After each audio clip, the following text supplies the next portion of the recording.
নগরীর circuit house মাঠ থেকে সরাসরি যুক্ত হচ্ছেন তরিকুল ইসলাম। তরিকুল, জামায়াতের আমির কখন নাগাদ আসবেন সমাবেশ স্থলে জানাবেন, আর একই সঙ্গে জানাবেন নেতাকর্মীদের ভিতর উচ্ছ্বাস কেমন দেখছেন? মাওলানা জামাতের আমির ডক্টর শফিকুর রহমান তিনি ইতিমধ্যে সাতক্ষীরা জনসভা শেষ করে খুলনায় ইতিমধ্যে এসে গেছে স্বামী, এবং এখানকার প্রস্তুতি বলতে এখানকার সার্বিক প্রস্তুতি যেটা গ্রহণ করা হয়েছে সেই প্রস্তুতি অনুযায়ী নেতাকর্মীরা মাঠে এসে উপস্থিত হচ্ছেন।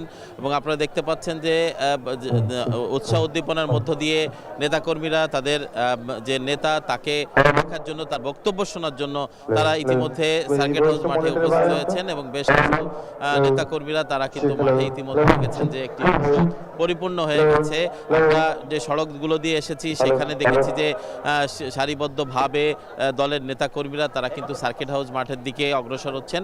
যেহেতু নামাজের সময় ছিল, নামাজ শেষ করে তারপর নেতাকর্মীরা এই মাঠের দিকে ছুটে আসছেন এবং তারা ইতিমধ্যে হেলিকপ্টার যোগে সার্কিট হাউসে অবস্থান করছেন জামাতের আমির ডাক্তার শফিকুর রহমান।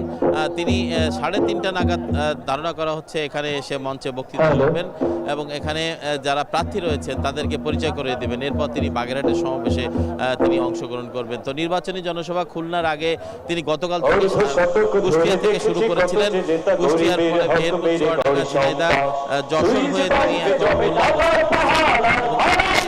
উল্লেখযোগ্য যে বিষয়টি হচ্ছে নেতাকর্মীরা তারা কিন্তু ভোট প্রার্থনা করছেন বিভিন্ন জায়গায়, যেটি তাদের দলের নেতা ডাক্তার শফিকুর রহমান তিনি যে নির্দেশনা দিচ্ছেন এবং দলের যে কর্মপরিকল্পনা রয়েছে সেই অনুযায়ী ভোটারদের কাছে যাচ্ছেন। এবং বিভিন্ন বক্তৃতায় আমরা দেখেছি যে জামাতের আমির বলেছেন যে তরুণদের উপর বেশি জোরদার তরুণদেরকে তিনি ভাতা দিতে চান না, তরুণদেরকে প্রশিক্ষিত করতে চান।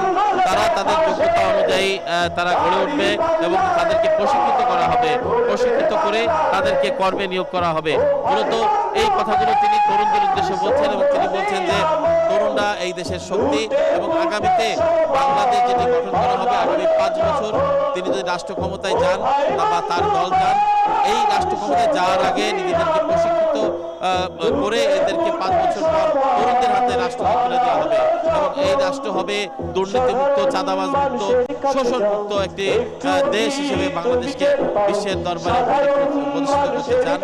পাশাপাশি তিনি বলছেন যে নারীদের উপর আঘাত করা হচ্ছে, সেই নারীরা মায়ের সমতুল্য, এই নারীদেরকে আঘাত করলে তাদের হাত ভেঙে দেওয়া হবে এবং আগামীতে তাদের শাস্তির আওতায় আনা হবে যদি তার দল ক্ষমতায় আসে।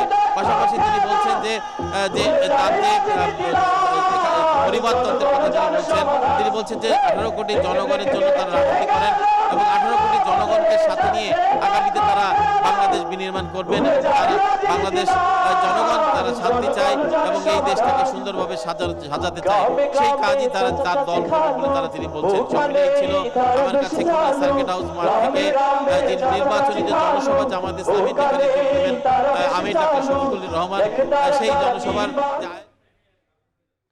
দর্শক খুলনা থেকে যুক্ত হয়েছিলেন তরিকুল ইসলাম। দেখছেন এখন।